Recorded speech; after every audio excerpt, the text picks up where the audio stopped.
कांग्रेस ने भाजपा सांसद निशिकांत दुबे की पत्नी अनामिका गौतम की संपत्ति में हुई भारी बढ़ोतरी पर सवाल उठाए हैं।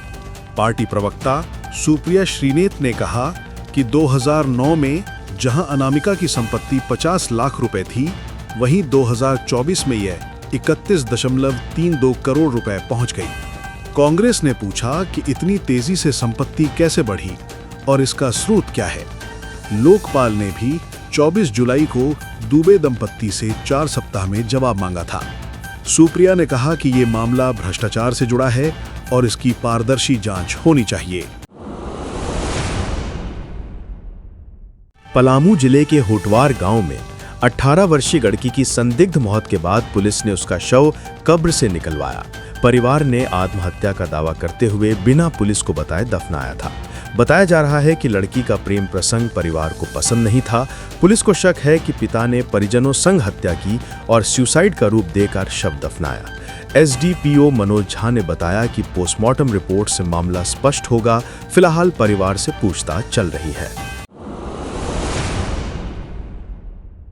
धनबाद मेडिकल कॉलेज में सी आर्म मशीन की खरीद को लेकर विवाद बढ़ गया है।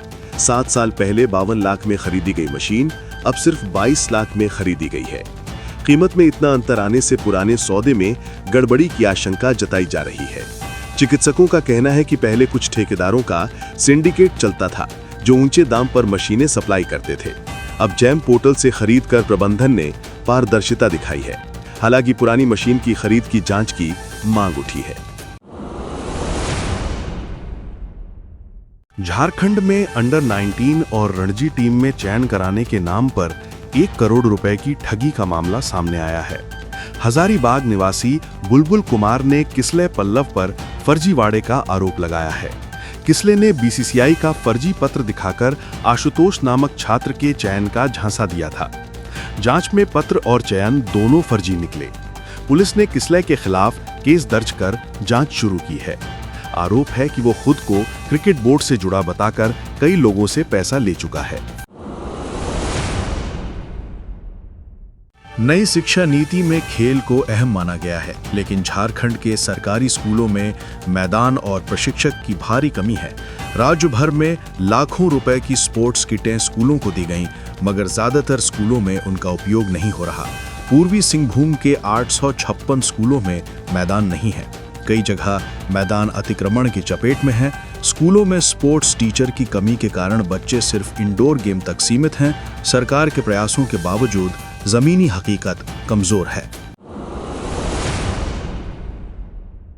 वन भूमि घोटाले में एसीबी ने हजारीबाग सदर के पूर्व सीओ शैलेश कुमार को गिरफ्तार किया है। उन पर सरकारी जमीन का दाखिल खारिज करने का आरोप है। शैलेश को न्यायिक हिरासत में भेजा गया है। वहीं जेल अधीक्षक जितेंद्र सिंह पर आरोपी को जेल में सुविधा देने के आरोप हैं और वे फरार हैं। पुलिस उनकी तलाश में छापेमारी कर रही है। बताया जाता है कि उन्होंने एसीबी पूछताछ के बाद एसयूवी से फरार हो गए। ये घोटाला हजारीबाग प्रशासन में हड़कंप मचा रहा है। मुख्यमंत्री हेमंत सोरेन के नेतृत्व में झामुमो ने सदस्यता अभियान में 65 लाख से अधिक सदस्य बना लिए हैं। पार्टी ने 50 लाख का लक्ष्य रखा था, लेकिन ये आंकड़ा पार हो गया। हेमंत ने इसे जनता के विश्वास का प्रमाण बताया। रांची में हुई बैठक में तय हुआ कि अभियान को और आगे बढ़ाया जाएगा। पार्टी नेताओं ने कहा कि यह सिर्फ आंकड़ा नहीं बल्कि झामुमो की जड़ों की मजबूती का संकेत है। रांची जिले में ही 5 लाख नए सदस्य बने हैं। जेएसएससी सीजीएल परीक्षा 2023 के पेपर लीक मामले पर झारखंड हाईकोर्ट ने अगली सुनवाई 29 अक्टूबर तय की है। सरकार ने नई एफएसएल रिपोर्ट पेश की, जिसमें कहा गया कि ये वास्तविक लीक नहीं बल्कि गेस पेपर का मामला था। अदालत ने जांच पर असंतोष जताते हुए कहा था कि जांच को और प्रभावी तरीके से चलाया जाए। फिलहाल मेरिट लिस्ट पर रोक जारी रहेगी। अगली सुनवाई में याचिकाकर्ता अपना पक्ष रखेंगे। कोर्ट ने कहा पारदर्शी जांच जरूरी है। गिरिडीह और नवादा जिले की आबकारी टीम ने ड्रोन की मदद से सीमावर्ती जंगलों में चल रहे अवैध शराब अड्डों पर छापेमारी की। पिछले 1 हफ्ते में 2 बड़ी कार्रवाई में हजारों किलो जावा महुआ और लीटरों चुलाई शराब नष्ट की गई। पुलिस ने कहा कि इलाके के दुर्गम जंगलों में शराब माफिया सक्रिय हैं, जिन्हें पकड़ने के लिए तकनीकी साधनों का उपयोग किया जा रहा है। दोनों राज्यों की टीम ने संयुक्त अभियान चलाया और कई आरोपियों पर केस दर्ज किए हैं। सरायकेला जिले में पुलिस ने हाथीमारा गांव में चल रहे नकली अंग्रेजी शराब के धंधे का भंडाफोड़ किया। छापेमारी में 248 पेटी शराब, पैकिंग स्टिकर, सीलिंग मशीन और अन्य सामग्री जब्त की गई। पुलिस ने 2 तस्करों दीपक नामित और लुगनी हेम्ब्रम को गिरफ्तार किया है। एसपी मुकेश लुनायत ने बताया कि यह नेटवर्क कई जिलों में फैला है। पूछताछ में कई और नाम सामने आए हैं और टीम आगे की कार्रवाई में जुटी है। हजारीबाग के चौपारण थाना क्षेत्र के जमुनिया तरी गांव में 12 वर्षीय सरस्वती कुमारी की मौत के बाद डीसी शशि प्रकाश सिंह ने गांव पहुंचकर निरीक्षण किया। ग्रामीणों ने सड़क, बिजली, पानी की समस्या बताई। डीसी ने गांव में स्वास्थ्य जांच अभियान चलाने और चौपारण सीएचसी प्रभारी को हटाने का निर्देश दिया। बच्ची की मौत इलाज के अभाव में रास्ते में हो गई थी। प्रशासन अब विशेष स्वास्थ्य कार्यक्रम तैयार कर रहा है। गोविंदपुर थाना क्षेत्र में कोयला लदे ट्रक में अचानक शॉर्ट सर्किट से आग लग गई। ड्राइवर ने सूझबूझ दिखाते हुए वाहन को खाली जगह ले जाकर रोक दिया, जिससे बड़ी दुर्घटना टल गई। दमकल विभाग ने कड़ी मशक्कत के बाद आग पर काबू पाया। हादसे में ट्रक पूरी तरह जल गया, लेकिन किसी के हताहत होने की खबर नहीं है। लोहरदग्गा और पाकुड़ में फर्जी आधार कार्ड के जरिए वोटर आईडी बनवाने का मामला सामने आया है। मुख्य निर्वाचन पदाधिकारी के रवि कुमार ने सभी जिलों को ऐसे मामलों पर सख्त कार्रवाई के निर्देश दिए हैं। बताया गया है कि कुछ लोग सरकारी लाभ के लिए जन्मतिथि में फर्जीवाड़ा कर रहे हैं। प्रशासन ने फर्जीवाड़े में शामिल साइबर कैफे और प्रज्ञा केंद्रों पर निगरानी बढ़ा दी है। रांची एसीबी की टीम ने सिटी डीएसपी के रीडर सुनील पासवान को 25,000 रुपए रिश्वत लेते रंगे हाथ गिरफ्तार किया। आरोपी दहेज उत्पीड़न के एक मामले को हल्का करने के लिए 40,000 रुपए की मांग कर रहा था। शिकायतकर्ता ने एसीबी को सूचना दी थी, जिसके बाद जाल बिछाकर गिरफ्तारी की गई। आरोपी के खिलाफ भ्रष्टाचार निवारण अधिनियम के तहत केस दर्ज किया गया है। सिमलोंग ओपी क्षेत्र में 9 अक्टूबर को एक नाबालिग से हथियार के बल पर दुष्कर्म की घटना हुई। पुलिस ने आरोपी मंजू मड़ैया को साहिबगंज जिले से गिरफ्तार कर लिया है। पीड़िता के बयान के आधार पर पॉक्सो एक्ट के तहत मामला दर्ज हुआ। एसपी निधि द्विवेदी के निर्देश पर गठित टीम ने कई ठिकानों पर छापेमारी की और आरोपी को न्यायिक हिरासत में भेज दिया गया। झामुमो ने घाटशिला उपचुनाव के लिए 40 स्टार प्रचारकों की सूची निर्वाचन आयोग को सौंपी है। मुख्यमंत्री हेमंत सोरेन प्रचार का नेतृत्व करेंगे। सूची में प्रोफेसर स्टीफन मरांडी, बसंत सोरेन, मिथिलेश ठाकुर, जोबा मांझी, कल्पना मुर्मू सोरेन और डॉक्टर महुआ मांझी समेत कई वरिष्ठ नेता शामिल हैं। झामुमो ने चुनाव प्रचार की रणनीति को लेकर पूरी तैयारी कर ली है।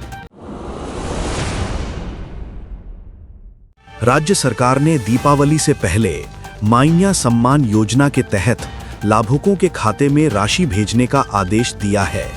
सामाजिक सुरक्षा विभाग ने जिलों को 1276.4 करोड़ रुपए जारी किए हैं। 17 से 19 अक्टूबर के बीच 51 लाख लाभुकों को राशि मिलेगी।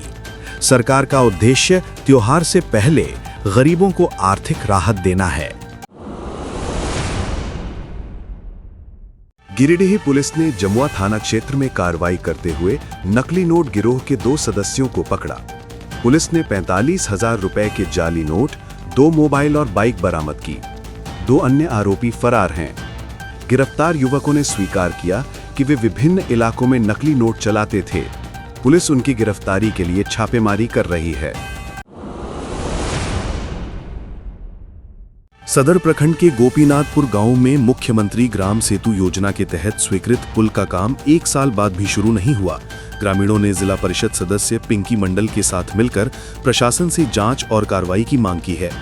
बारिश के समय लोगों को नदी पार करने में भारी दिक्कत होती है। ग्रामीणों ने निर्माण कार्य जल्द शुरू करने की मांग की है। राजधानी रांची में ट्रैफिक एसपी ने गलत तरीके से नंबर प्लेट लगाने वाले वाहनों के खिलाफ अभियान शुरू किया है। 15 अक्टूबर से सघन जांच चल रही है। पुलिस ने चेतावनी दी है कि गलत नंबर या डिजाइन वाली प्लेट पर चालान और जुर्माना लगाया जाएगा। वाहन मालिकों से वैध तरीके से रजिस्ट्रेशन नंबर अंकित कराने की अपील की गई है।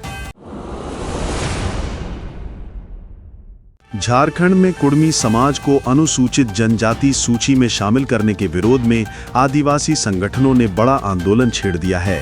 आदिवासी बचाओ मोर्चा ने रांची में संवाददाता सम्मेलन कर 17 अक्टूबर को प्रभात तारा मैदान में हुंकार रैली बुलाने की घोषणा की। टीएसी सदस्य नारायण उरांव ने कहा कि कुड़मी समाज आदिवासियत की संवैधानिक और सांस्कृतिक कसौटियों पर खरा नहीं उतरता। आदिवासी नेताओं ने इसे अस्मिता और अस्तित्व की लड़ाई बताया है। इस रैली में झारखंड, ओडिशा और बंगाल से हजारों सरना धर्मावलंबियों के पहुंचने की संभावना है। वहीं नेताओं ने कहा कि अब आदिवासी अपने अधिकारों की लूट किसी कीमत पर बर्दाश्त नहीं करेंगे। मुख्य निर्वाचन पदाधिकारी के रवि कुमार ने सभी निर्वाचक निबंधन पदाधिकारियों को चेतावनी दी है कि वोटर सूची अपडेट करने में उम्र संबंधी छेड़छाड़ की शिकायतें बढ़ी हैं। कुछ व्यक्ति प्रज्ञा केंद्र और साइबर कैफे सरकारी लाभ पाने के लिए दस्तावेजों में आयु बदलकर अपलोड कर रहे हैं। आयोग ने कहा है कि ऐसे मामलों में दोषी पाए जाने पर कानूनी कार्रवाई की जाएगी। निर्वाचन अधिकारी ने स्पष्ट किया कि मतदाता सूची की पारदर्शिता से कोई समझौता नहीं किया जाएगा और चुनाव प्रक्रिया को सुरक्षित रखना सर्वोच्च प्राथमिकता है। 8 वर्ष पुराने एक मुकदमे में न्यायालय ने ग्रामीण विकास मंत्री दीपिका पांडे सिंह समेत सभी आरोपियों को बरी कर दिया है। ये मामला 2017 में दर्ज हुआ था, जब तत्कालीन भाजपा विधायक अशोक भगत ने आरोप लगाया था। बरी होने के बाद मंत्री ने कहा कि ये न्याय की जीत है और झूठे राजनीतिक मामलों के खिलाफ सत्य की पहचान है। उन्होंने कहा कि विरोधियों ने उन्हें झूठे मुकदमे में फंसाने की कोशिश की, लेकिन अदालत ने सच्चाई सामने ला दी। उन्होंने इसे हर निर्दोष व्यक्ति की जीत बताया, जिसे बरसों तक राजनीतिक प्रताड़ना झेलनी पड़ी। आईपीएस ऑफिसर्स वाइफ्स एसोसिएशन द्वारा रांची के जैपवन मैदान में 3 दिवसीय दिवाली मेला का शुभारंभ मुख्यमंत्री हेमंत सोरेन और विधायक कल्पना सोरेन ने किया। कार्यक्रम में सांस्कृतिक झलकियों और पारंपरिक नृत्यों ने लोगों को मंत्रमुग्ध कर दिया। मुख्यमंत्री ने कहा कि ऐसे आयोजन समाज में भाईचारे और उत्सव की भावना को बढ़ाते हैं। मेले में खरीदारी, मनोरंजन, खेल और स्वादिष्ट व्यंजनों की विशेष व्यवस्था की गई है। ये आयोजन न केवल उत्सव का प्रतीक है, बल्कि महिला सशक्तिकरण और सांस्कृतिक एकता का भी संदेश देता है। पलामू जिले के पिपराटांड थाना क्षेत्र में 18 वर्षीय असगरी खातून की संदिग्ध मौत ने सनसनी फैला दी है। पुलिस ने मजिस्ट्रेट की मौजूदगी में कब्र से शव निकलवाया और जांच शुरू की। बताया जा रहा है कि युवती का किसी युवक से प्रेम प्रसंग था और घटना के दिन वो उसी से फोन पर बात कर रही थी। तभी परिजनों ने देख लिया। गुस्से में की गई पिटाई के दौरान युवती की मौत हो गई। पुलिस को सूचना मिलने पर शव निकलवाकर पोस्टमार्टम कराया जा रहा है। वहीं परिजनों के कई सदस्यों से पूछताछ जारी है और हत्या की आशंका से इनकार नहीं किया जा रहा। पाकुड़ पुलिस ने नाबालिग लड़की से दुष्कर्म के मामले में आरोपी को साहिबगंज जिले के रांगा थाना क्षेत्र से गिरफ्तार कर लिया है। ये घटना लिट्टीपाड़ा प्रखंड के शिमलांग ओपी थाना क्षेत्र की है। आरोपी ने हथियार दिखाकर नाबालिग के साथ दुष्कर्म किया था। पीड़िता के परिजनों की शिकायत पर पुलिस ने विशेष टीम गठित की और लोकेशन ट्रैक कर आरोपी को दबोच लिया। उस पर पॉक्सो एक्ट के तहत केस दर्ज किया गया है। पुलिस आरोपी को न्यायिक हिरासत में भेजने की प्रक्रिया पूरी कर रही है। इस घटना के बाद इलाके में गुस्सा और आक्रोश देखा जा रहा है। झारखंड में इस बार ठंड ने सामान्य से पहले दस्तक दे दी है। मौसम विभाग के अनुसार इस साल ना लीना प्रभाव के कारण तापमान सामान्य से 3 से 4 डिग्री नीचे जा सकता है। दिसंबर और जनवरी में कड़ाके की ठंड पड़ने की संभावना है। रेलवे ने घने कोहरे को देखते हुए 2 प्रमुख ट्रेनों को दिसंबर से फरवरी तक रद्द कर दिया है। वहीं स्कूलों के समय और ड्रेस कोड में भी बदलाव किया जाएगा। मौसम वैज्ञानिकों ने बताया कि धनतेरस पर हल्के बादल रहेंगे, लेकिन दिवाली के दिन मौसम साफ रहेगा। फिलहाल राज्य में दिन में धूप और रात में ठंडक बनी रहेगी। देवघर जिले के जसीडीह थाना क्षेत्र के पढ़रिया गांव में 22 वर्षीय युवक रोहित यादव की गला रेत कर हत्या कर दी गई। सुबह सड़क किनारे उसका शव मिलने से इलाके में सनसनी फैल गई। परिजनों ने बताया कि गुरुवार रात एक महिला समेत 3 लोगों ने रोहित को काम के बहाने बुलाया था, जिसके बाद वो वापस नहीं लौटा। पुलिस ने शव को पोस्टमार्टम के लिए भेज दिया है और तीनों संदिग्धों से पूछताछ जारी है। घटनास्थल से धारदार चाकू भी मिला है। हत्या के कारणों का पता पोस्टमार्टम रिपोर्ट आने के बाद ही चलेगा। एंटी करप्शन ब्यूरो यानी एसीबी ने रांची में सिटी डीएसपी के रीडर को रिश्वत लेते हुए रंगे हाथ पकड़ लिया। शिकायत मिलने के बाद एसीबी ने ट्रैप ऑपरेशन चलाया था। जैसे ही आरोपी ने घूस की रकम ली, टीम ने मौके पर ही उसे दबोच लिया। फिलहाल उससे पूछताछ जारी है और एसीबी आगे की कार्रवाई में जुटी है। इस गिरफ्तारी के बाद पुलिस महकमे में हड़कंप मच गया है। बताया जा रहा है कि आरोपी किसी केस के निपटारे के बदले में पैसे मांग रहा था। पश्चिमी सिंहभूम के सारंडा जंगल में नक्सलियों ने दोबारा अपनी मौजूदगी दर्ज कराई है। जराईकेला थाना क्षेत्र के कोलबंगा गांव में माओवादियों ने बुधवार रात 2 विशाल पेड़ काटकर सड़क पर गिरा दिए और बैनर लगाकर अपनी मांगे लिखी। घटना के बाद ग्रामीणों में दहशत फैल गई और आसपास के गांवों से संपर्क टूट गया। पुलिस को सूचना मिलते ही टीम मौके पर पहुंची और जांच शुरू कर दी। अधिकारियों ने बताया कि यह घटना माओवादी प्रतिरोध सप्ताह के दौरान की गई है। फिलहाल पुलिस इलाके में सर्च ऑपरेशन चला रही है। आप देख रहे हैं झारखंड तक 24, आपका अपना चैनल।